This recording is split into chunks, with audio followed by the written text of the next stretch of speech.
पुष्पदंत जी लिखते हैं, महिम्न स्तोत्र जो है, शिव महिम्न स्तोत्र, उसके रचयिता हैं पुष्पदंत जी। तो पुष्पदंत जी लिखते हैं कि किम अभय भवन्तोपि जगता,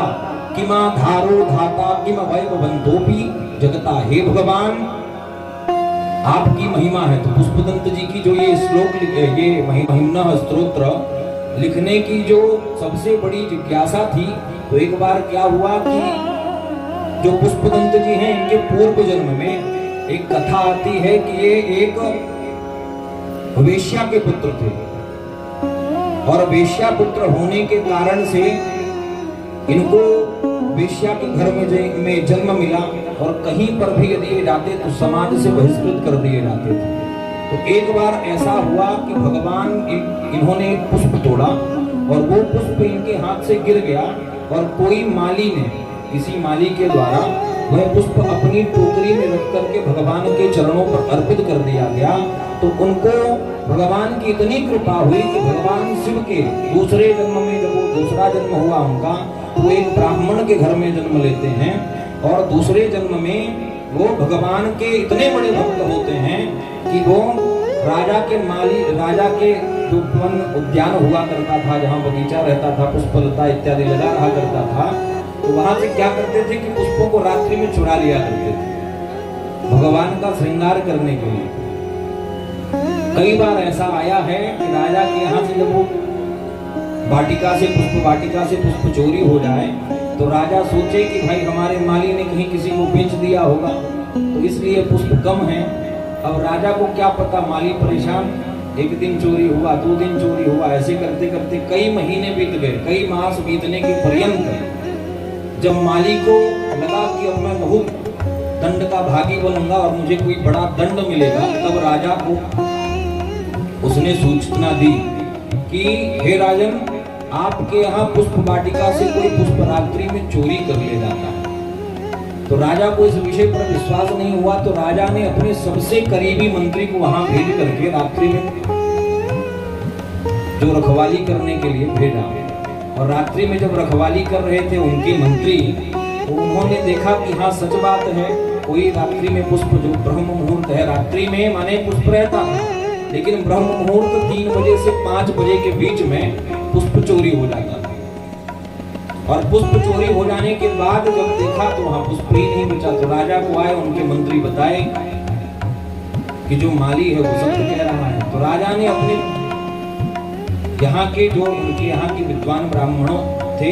उन सभी विद्वान ब्राह्मणों को बुला करके बढ़िया सुंदर उनसे इस विषय पर बताए और पूछा।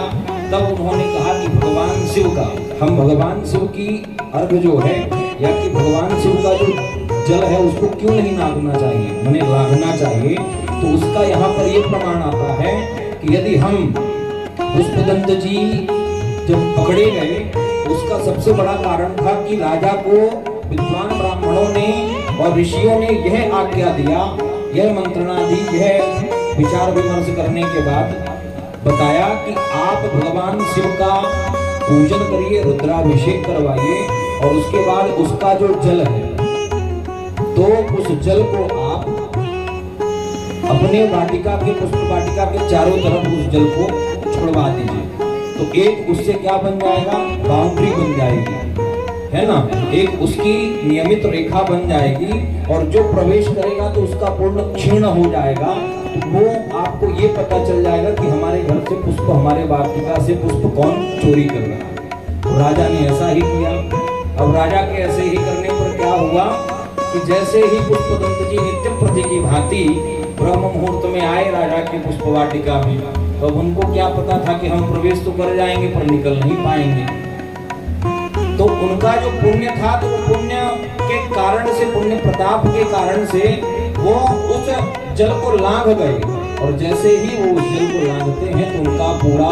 जो पुण्य था वो क्षीण हो गया, माने पुण्य नष्ट हो गया, वो बिना पुण्य के हो गए। तब ऐसी स्थिति परिस्थिति में राजा उनको पकड़ा, वो पकड़े गए, और राजा ने उन्हें पकड़ करके घोर कारागार में डाल दिया। ये तो महिम्न स्तोत्र जो लिखा है, तो उन्होंने वहां ही लिखा है। तब वो भगवान शिव के इतने बड़े भक्त थे पुष्पदंत जी की उनको भोजन इत्यादि से कोई मतलब नहीं होता था। वो व्यथित हो गए कि भगवान अब मैं आपकी पूजा कैसे करूंगा, मैं तो कारागार में पड़ा हुआ हूँ, मैं तो जेल में बंद हो गया हूँ, तो कैसे मैं आपकी पूजा अर्चना करूंगा। तो वो वही मिट्टी से भगवान शिव जी की शिवलिंग स्वरूप बनाए और उसके बाद उन्होंने क्या किया कि भगवान की स्तुति करने लगे। महिम्नः पारमते परम विदुषो यज्ञ सदल किसी स्तुतिल ब्रह्मादि नाम। हे प्रभु, आप तो विद्वानों में परम विद्वान, भक्तों में परम भक्त, आपके भक्त का ऐसी दयनीय स्थिति मैं आपके पूजन के बिना, आपकी सेवा के बिना मैं रह नहीं सकता हूँ। इसलिए किम अभय बबंतो जगता, माने किमाधारो धाता, किम अभय बबंतो जगता, माने हे जगदीश्वर, हे परम पिता परमेश्वर भगवान भूत भावन भोलेनाथ, आपने हमें इस जन्म में, इस मृत्यु लोक में क्यों जन्म दिया है, यदि आपको हमें अपनी पूजा से ही वंचित रखना है। मुझे इस जन्म और मृत्यु के अवयव, माने किम अभय बबंतो जगता, ये जो जन्म और मृत्यु का अवयव है, इससे आप मुझे दूर करिए और अपनी चरणागति शरणागति में ही सदैव रखिए और हम आपका नित्य प्रतिपूजन करें। तब भगवान वहां प्रकट होते हैं और उन्हें आशीर्वाद देते हैं और वो वहीं से भगवान शिव जी के शाश्वत धाम को प्रस्थान करते हैं। तो इसलिए हमें दो चीजों का विशेष ध्यान देना चाहिए कि हम जो शिव जी की कहीं भी मंदिर जाते हैं तो हमें शिव जी की जो अर्घ है उसकी परिक्रमा पूरी नहीं करनी चाहिए, आधी परिक्रमा करनी चाहिए। दूसरा, उसके जल को कभी भी भूल करके भी हमें नहीं, ना तो लागना चाहिए उसकी अर्घ और ना ही उसके जल को कभी पैर के नीचे आने देना चाहिए। यदि शिव जी के ही नहीं, किसी भी देवी देवता के स्नान किए हुए जल का यदि हमारे पैर के नीचे आ जाना, यानी कि हमारे सभी पुण्यों को क्षीण कर देना। इन सब विषयों पर हमें ध्यान देना चाहिए, क्योंकि ये छोटी छोटी गलतियां ही हमसे प्रायः होती हैं। आजकल जैसे हम देखते हैं कि मंदिरों पे माताएं जाती हैं, बुरा नहीं मानिएगा, माताएं मंदिरों पे जाती हैं तो भगवान बढ़िया श्रृंगार किए रहते हैं। यदि पंडित जी ने भगवान का श्रृंगार कर दिया, चाहे माता जी हो, चाहे राम जी हो, चाहे कृष्ण जी हो, चाहे शिव जी हो, किसी भी देवी देवता के विषय में, तो माताएं लोटा लेकर के, बाल्टी लेकर के जाती हैं और ये पानी लोटा में लेकर के, एक लोटा ये पानी बाहर से मारेंगी, वो शिव जी के अंदर तक जाएगा, देवी जी के पास तक जाएगा और उनका कपड़ा भूल जाएगा। दूसरा, चावल लेंगे, फूल लेंगे, तो ऐसे